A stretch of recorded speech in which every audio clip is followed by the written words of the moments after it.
Hello，各位小朋友，大家好啊！我係 KK 老師啊，歡迎嚟到今日第8堂嘅影片《昆蟲世界》。咁而家你哋幫我望一望咯喎，小精靈咧佢哋而家喺森林入邊摘啲水果啦。咁我哋一齊睇一睇方方咯喎。而家紅色嘅籃入面有幾多個梨啊？有2個梨，非常好。藍色嘅籃入邊有幾多個梨啊？有3個梨。咁而家啦 ，KK 老師就想問一問你哋啦，如果將2個籃入邊嘅梨合埋咗一齊，一共會有幾多個啊？非常好，有啲小朋友咧好快就數到係5個咯喎。咁我哋一齊嚟數一數先，1、2、3、4、5，所以一共就會有5個梨。Very good。好，咁而家我哋一齊睇睇今堂嘅目標啦。咁今日嘅教學目標咧就係我哋可以認識到數嘅分合啦。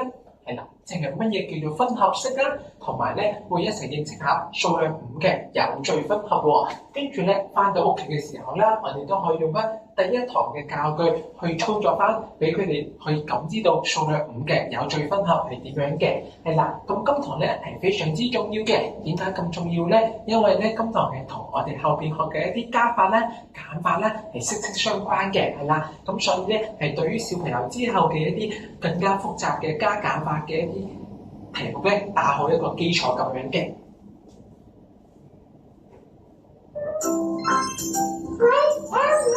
好，我哋一齊嚟望一望啊！各位小朋友，你哋幫我望一望，呢個係咩食物嚟㗎？係啦，係我哋嘅披薩喎。有冇人中意食披薩㗎？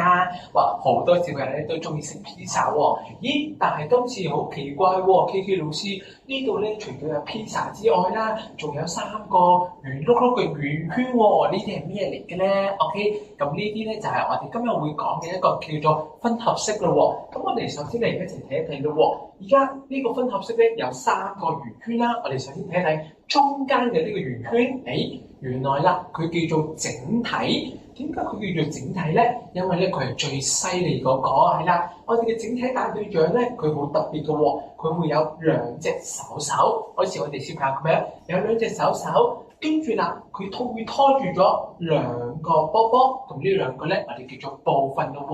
好，咁而家你哋一齊幫我望一望呢個整體大隊長啦，我將佢圈出嚟啊！呢個整體大隊長，我哋頭先講咗啦。佢咧係會有2隻手嘅，咁跟住你哋再幫我觀察下，呢入邊個披薩佢係完整㗎定係分開㗎？Very good， 係完整嘅喎。好，跟住我哋再望一望啦，佢而家佢呢2隻手拖住咧，我哋叫做部分，係啦，即係藍色圈住嘅。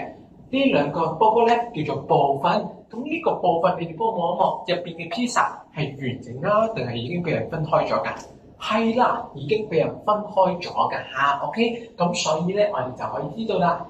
原來啦，中間呢個有2隻手嘅呢個波波咧，就係叫做我哋嘅整體。跟住啦，另外2個波波，俾人拖住嗰個咧，就係叫做部分。所以咧，我哋有個小口訣過，我哋就話分開係部分。係啦，將呢個整體嘅披薩分開咗。之後呢2個咧就係我哋嘅部分啦喎。好，跟住我哋再望一望呢度啦。好，今次我想問一問你哋啦，邊個係我哋嘅整體啊？非常好，中間呢個係我哋嘅整體。點解你哋知道佢係整體咧？係啦，因為咧我哋講咗啦，整體咧係會有2隻手，我哋嘅整體大隊長喎。跟住佢拖住嘅呢2個咧就係我哋嘅部分小隊員。OK。好，咁然之後啦，我哋一齊睇一睇咯喎。而家呢2個部分小隊員，佢哋都係分開過。如果我將佢合埋咗之後，佢就會變翻一個完整嘅披薩喎。所以啦，我哋仲有多第2個小口訣，就叫做合埋係整體，即係將呢2個部分合埋咗之後咧，佢就會變翻咗一個整體咁樣㗎。OK， 咁所以我哋可以做多一個小總結啦。我哋話，係分合式入邊，我哋會認識到整體同埋部分啦。咁整體就係佢會有2隻手嘅，就好似呢個啦。OK， 整體會有2隻手嘅呢個，跟住咧我哋就會叫做佢係整體大隊長。跟住仲有第2個名叫做部分咯喎。咁另外2個部分咧，我哋話佢係被人分開嘅，係啦。部分咧就係被人拖住嘅嗰2個咧，就叫做部分啦嚇。好，咁而家啦，我哋一齊嚟望一望咯喎。好，頭先啦，我哋講咗邊邊個係我哋嘅整體大隊長啊 ？Very good， 呢個係我哋嘅整體大隊長啦，因為咧佢有兩隻手手嘅。OK， 好，咁而家我哋一齊嚟望一望咯喎。我哋話要將佢拆開係部分咯，即係我哋講嘅分開係部分，即係剩低呢兩個波波咧就係我哋嘅部分咯喎。好，咁而家我想請你哋幫我觀察下整體入邊有幾多粒糖咯喎。一齊幫我數一數，1、2、3、4、5，而家有幾多粒糖啊 ？Very good， 有5粒糖。好，咁而家啦，你哋幫我望一望咯喎。而家咧，我會將啲糖咧分開俾兩個唔同嘅部分咯喎。OK， 好，例如啦，第一個我俾佢2粒糖。好，跟住啦，我想問一問你哋咯喎，第二個部分即係第二個小朋友，佢仲有幾多粒可以攞到啊？係啦，你哋數一數，1、2、3，幾多粒啊？佢就可以分到3粒糖，所以啦，5就可以分咗2同3咁樣嘅喎。OK， 好，跟住我哋再望一望呢度啦，呢度又係啦，邊個係我哋嘅整體大隊長啊？非常好，中間呢個啦，係啦，最犀利嘅，同埋佢有兩隻手手嘅呢個咧，就係我哋嘅整體大隊長。又係啦，而家我分俾兩個小朋友，即係兩個部分啦喎。好，咁呢邊我分咗俾佢4粒糖啦。好，咁另外一個小朋友可以分到幾多粒糖啊 ？Very good， 就可以分到1粒糖喎。咁所以今次呢度咧，5就可以分咗4同埋1咁樣嘅嚇，係啦。好，跟住我哋再望一望呢度啦。今次呢度咧又幫我望一望咯喎。係啦，請大家首先幫我數一數呢個整體入邊有幾多塊蛋糕，我哋數一數先。1、2、3、4、5、6，有幾多塊蛋糕啊？有6塊蛋糕啦。咁而家啦，佢要拆開佢，分成咗啲部分咯喎。分開係部分。好，咁呢邊，我首先俾佢2塊蛋糕啦。咁剩低呢邊可以擺幾多塊啊 ？Very good， 已經有小朋友好快 get 到啦。嗱，就可以擺到4塊蛋糕啊嚇。OK， 好，跟住啦，我哋再望一望呢度咯喎。呢度我又想問一問你哋啦，個整體有幾多塊蛋糕咧？係啦，有6塊蛋糕。跟住啦，而家咧我又想將佢咧分開下。OK， 好，跟住啦，我又分俾呢個小朋友分咗俾佢3塊啦。好，咁另外一個小朋友又可以攞到幾多塊啊？係啦，又可以攞到3塊啦。所以我哋就可以知道咗，6可以分咗3同埋3咁樣嘅嚇。同時啦，我哋可以調翻轉到咩諗咯喎？而家我哋知道咗佢嘅部分，一個部分係3塊，另外一個部分都係3塊。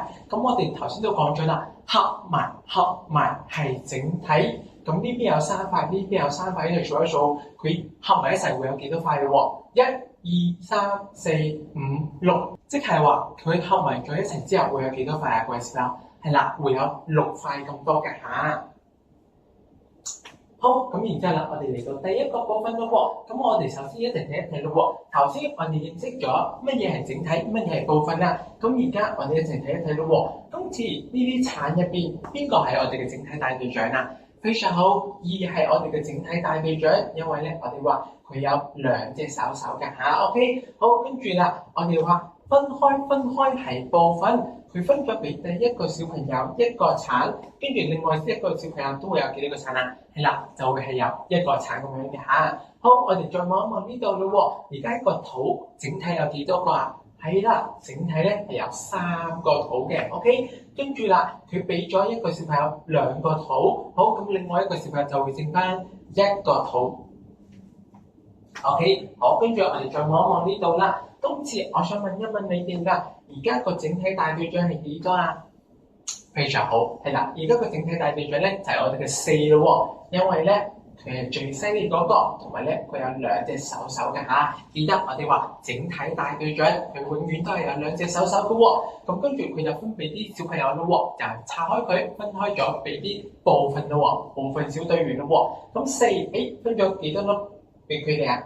係啦。呢邊分咗3粒，咁呢邊就會剩低1粒，冇錯啦。OK， 好，跟住藍莓呢度又係整體大隊長有幾多粒 ？Very good， 係4粒。跟住啦，佢又分開咗，拆開咗2個部分。第一個俾咗2粒，第二個都係俾咗2粒，冇錯啦。